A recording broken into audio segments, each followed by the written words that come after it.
Hello and welcome. My name is Donovan Nguyen, and this is my film music analysis project. The first scene we'll be analyzing is from Once Upon a Time in Hollywood, directed by Quentin Tarantino.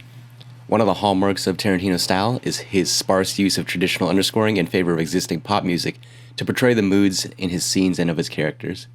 In this scene, this is the first time we get to spend some one-on-one time with one of the two main characters, Cliff Booth, and the slice of his personality we get to see when his boss is not around.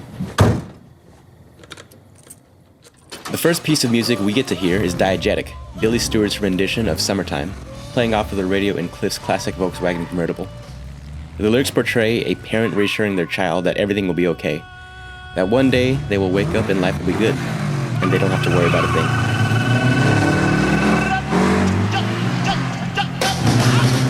At this point in the film, we don't know much about Cliff, but we do learn shortly after that despite working for a rich movie star, Rick Dalton, Cliff lives a pretty modest life in a trailer with just himself and his dog, Brandy. He's a disgraced former stuntman trying to make it in an industry that is moving on from the people of his era. The film implies that Cliff hadn't been a working stuntman in a while, and that he survives off of being Dalton's chauffeur. The song can be seen as representing Cliff waiting for his big break, his triumphant return to Hollywood, where he will no longer have to worry about not being able to pay his bills or take care of himself or his dog again.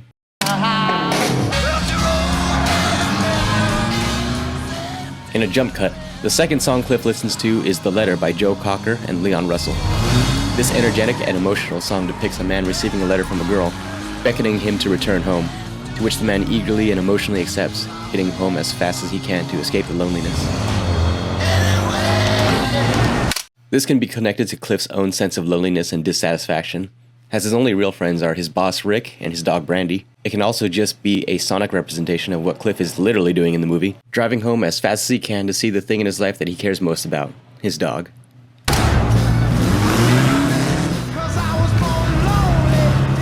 And finally, the song that seems most emblematic of Cliff's character, Ramblin' Gamblin' Man by Bob Seger. Ramblin' Gamblin' Man depicts a risk-taker, a go-getter, someone who lives life on the fringe of comfort and rationality.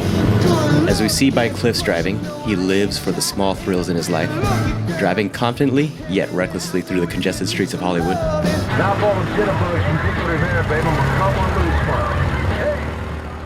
This scene really sets us up for what to expect from Cliff in the rest of the movie, a man who enjoys the freedom, thrills, and challenges of life, and yet also comes from a comparatively modest, even lonely background. We're not introduced to anyone with whom Cliff has a personal relationship with in the film other than his dog and his friend, who happens to also be his boss. The scene is effective at both introducing us to aspects of a complex character and also experiencing the same thrills he is through the use of diegetic, energetic pop music.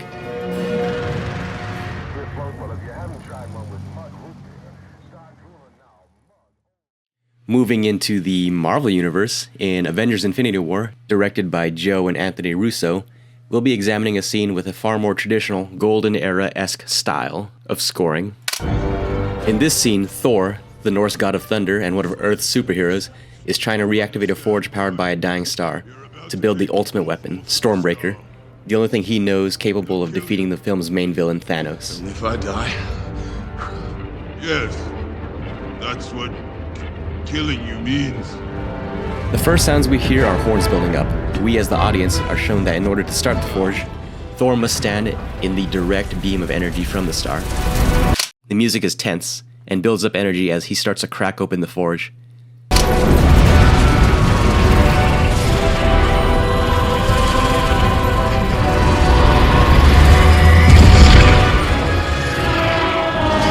We also hear a bit of a leitmotif, established in some earlier scenes, for the star itself. 4 simple notes sung by a choir as the light from the star begins to pierce through the forge.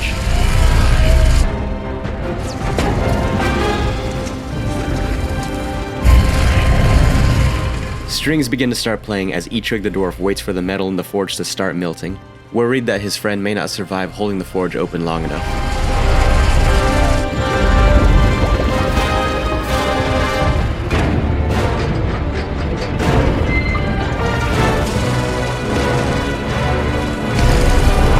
As Thor loses consciousness, the horns start to play more dissonantly. And we as the audience are not sure he's going to make it.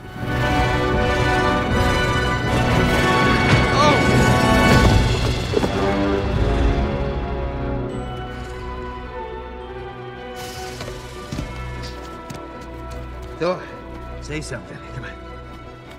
Thor, you okay?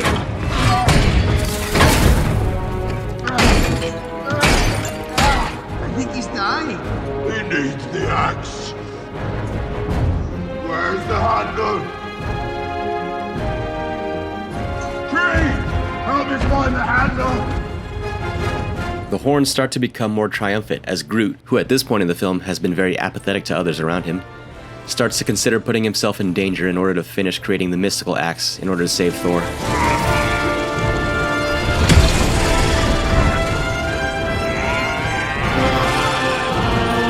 Groot chops off his own arm in order to complete Stormbreaker, as the music swells one last time before reducing to just some minimal horn notes, as the audience waits for Thor to be revived. And back on Earth, things aren't going too well. The horns start off quiet, playing dissonantly as one by one the rest of Earth's heroes are overwhelmed by Thanos' minions.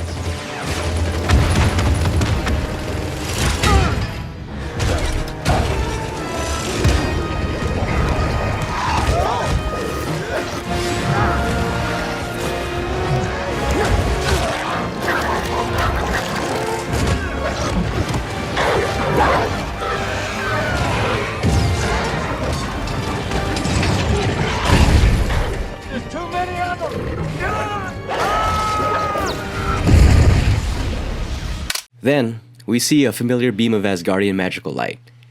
As the strings hold a tense note, we're all waiting to see what this is. Of course, we know who it is. Thor's new axe comes ripping out of the portal, while the strings start to play the beginning build-up notes of the Avengers theme.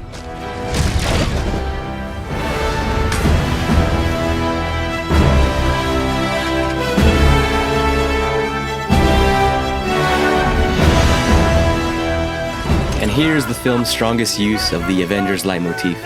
If anyone had watched the previous films, this theme had been used since the first Avengers movie, but this time the motif returns in a bombastic, swelling fashion. Thor is reunited with the rest of the heroes. The Avengers are back.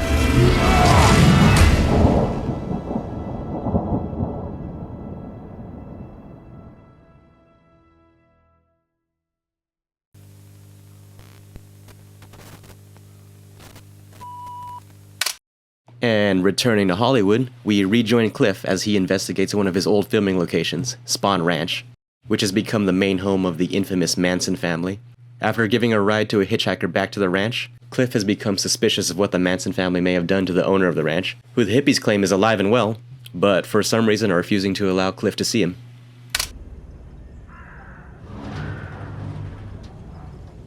In a rare moment of traditional underscoring, Tarantino uses some very subtle, minimalist notes to build tension as the hippies nervously watch Cliff enter the home, implying that they really don't want Cliff to see what's really going on. The underscoring fades and is replaced by diegetic audio from the television that Squeaky, one of the members of the Manson family, has on. Just some ads and music that change as she changes channels. In the absence of traditional music, the audience really isn't sure what to expect. The next boy you meet may be the one. The next time he looks at you may be the time he really sees you. Sparkling drop of Redson. Then, in a really interesting use of diegetic underscoring, Squeaky settles on a channel that plays some unsettling music, possibly from a horror film, as Cliff explores the house to look for George Spahn. The music really conveys a creepy and mysterious tone, as both Cliff and the audience don't know what to expect. Something is not right.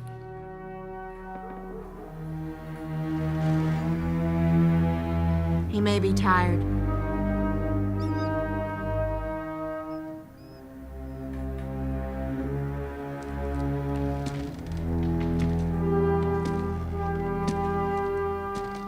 Oh, Mr. 8 years ago.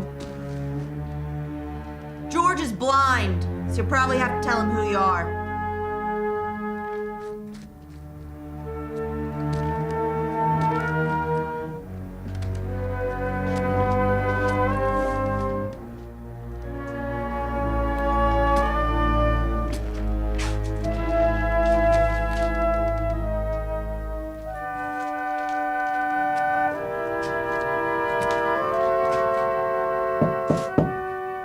George, you awake?